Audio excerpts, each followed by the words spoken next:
o poder do pensamento na perda de peso. Existem pessoas que, mesmo com um plano alimentar perfeito, não é? Adaptado às suas necessidades energéticas, com acesso a toda a informação certa, correta, mas mesmo assim não conseguem perder peso, mesmo assim não conseguem emagrecer. E porquê? Porque é que isto acontece e com bastante frequência? Porque ainda não têm a mentalidade certa. A tua motivação, o teu foco, a tua consciência, não é? São uma parte essencial neste processo. Nós não podemos fazer de conta que ele não existe. Más notícias é que nenhum plano alimentar, sem mudança da mentalidade, funciona. As boas notícias quais é que são? É que qualquer pessoa consegue reprogramar o cérebro. Qualquer pessoa consegue mudar a mentalidade. Para quê? Para que nós consigamos ter sucesso a longo prazo, que é o que toda a gente procura aqui.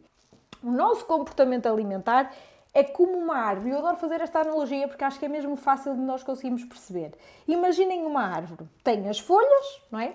Tem, sejam grandes e visíveis, normalmente é o que se vê mais numa árvore. Tem ali o tronco, tem a raiz e depois podemos ter flor e podemos ter fruto. Neste caso, fazendo aqui a analogia do comportamento alimentar e com a árvore, o tronco e as raízes da árvore são as crenças. Aquilo que nós acreditamos, que fomos aprendendo e consideramos como realmente verdadeiro. Okay? Normalmente nem sequer questionamos. E são as nossas crenças que vão originar os nossos pensamentos. Ou seja, é o nosso tronco, a nossa raiz da árvore que vai originar as folhas que são visíveis da árvore. Certo? Ou seja, é o que vai originar os pensamentos, que são os mais fáceis de nós chegarmos. É o mais fácil de nós questionarmos. E são os nossos pensamentos que vão dar origem aos nossos sentimentos. Ou seja, são as folhas que vão dar origem ao quê? O que é que são os sentimentos? As flores da árvore.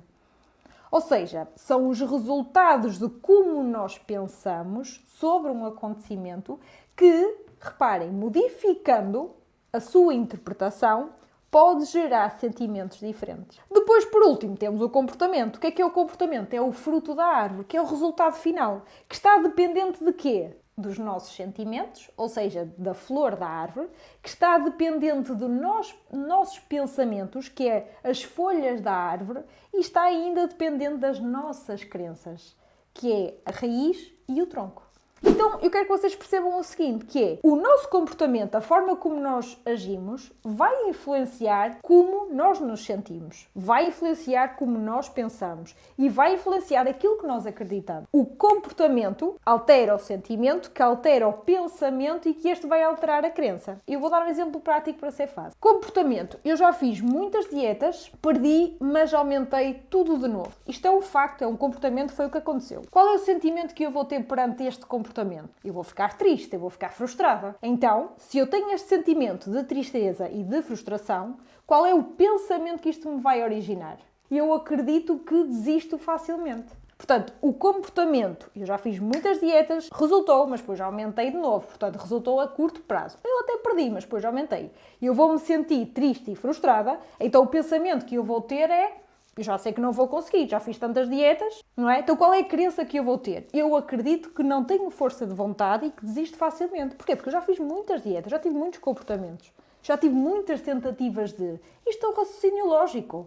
Faz parte, é natural. Eu quero também que vocês percebam que também as nossas crenças, ou seja, aquilo que nós acreditamos, aquilo que eu acredito, vai influenciar aquilo que eu penso, que vai influenciar a forma como eu me sinto e, claro, que vai influenciar a forma como eu vou comportar. Então reparem, se eu acreditar que eu acredito que não tenho força de vontade, eu desisto facilmente, o pensamento que eu vou ter é: já sei que não vou conseguir. O sentimento que eu vou ter, qual é? É medo, é receio. De quê? De falhar outra vez. Eu vou ter este sentimento, eu vou ter sentimento de receio, eu vou ter sentimento de medo de falhar novamente, de tentar outra vez e falhar. Reparem como é que aquilo que eu acredito, aquilo que eu penso, aquilo que eu sinto, me vai levar a determinado comportamento. Então, qual é o grande problema nisto tudo? É que o nosso comportamento é congruente com o nosso pensamento. Portanto, reparem, se o teu pensamento é: eu não consigo, não vou conseguir, então tu vais fazer de tudo de forma dás razão ao teu pensamento. Vou-vos dar outro exemplo. Por acaso, ainda no outro dia li isto, estava a estudar. Já agora, o que é para vocês autoeficácia? Porquê? O que é que o livro dizia? Autoeficácia está relacionado com as crenças nas nossas capacidades. Ou seja, é o quanto eu acredito que sou capaz de fazer X ou Y. É a nossa opinião sobre a nossa própria capacidade de desempenho, a nossa habilidade em realizar alguma tarefa, em alcançar metas. Okay? É crença, é aquilo que eu acredito que sou capaz. Ou seja, eficácia é poder de produzir um efeito, uma competência. Autoeficácia refere-se à crença que eu tenho em relação a essa competência. Percebem a diferença? Portanto, eficácia está relacionada com a competência, com a habilidade. Autoeficácia é o quanto eu acredito que sou capaz de fazer ou de ter aquela competência, o quanto eu sou capaz de ter aquela habilidade. Então reparem no seguinte, que é aqui que eu quero chegar. Duas pessoas com as mesmas capacidades, com as mesmas habilidades, com as mesmas competências, mas com crenças diferentes, podem ter resultados muito diferentes. Porque crenças diferentes levam a quê? A comportamentos diferentes. Então repare, eu posso ter a mesma habilidade que tu, mas se tu acreditas mais do que eu, o teu comportamento vai ser agir.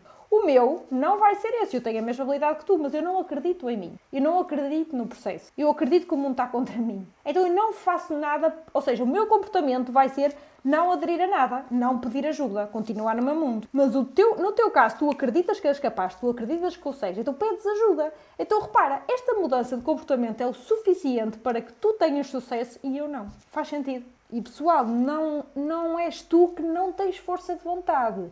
Não és tu que não és capaz. O problema não és tu.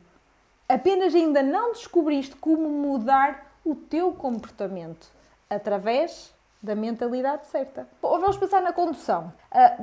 Devem-se lembrar, pelo menos eu lembro muito bem, o quanto parecia impossível, não é? E difícil de dominar tantas coisas, tantas funções. E ao mesmo tempo, e quando estavas a aprender, é manter o volante, é a posição correta, é carregar na embreagem, é inverter a marcha, é controlar a aceleração, é travar no momento certo, é ler os sinais do trânsito, é Deus, tantos sinais, é ver os carros pelos espelhos retrovisores. No início é super estressante. Mas lá está, com o tempo, com a prática, a condução fica tão incrivelmente automática. Nós às vezes fazemos o trajeto e nem damos por ela. Isto também pode acontecer com a nossa alimentação. Agora, o problema é que quando o nosso piloto automático se instala em comportamentos que podem prejudicar a nossa saúde, como hábitos alimentares não saudáveis, aí é que a coisa pode dar para o torto. Este modo automatizado em relação à comida, em relação aos sinais do corpo, se nós tivermos desligados os sinais do corpo, isto pode ter consequências muito graves. Mas continuamos com boas notícias. É que o cérebro, o meu, o teu e de qualquer pessoa, é altamente adaptável. E ele é capaz de mudar de acordo com a forma como nós o usamos, de acordo com os estímulos, de acordo com as necessidades. E nós chamamos isto de, tem um palavrão, é neuroplasticidade.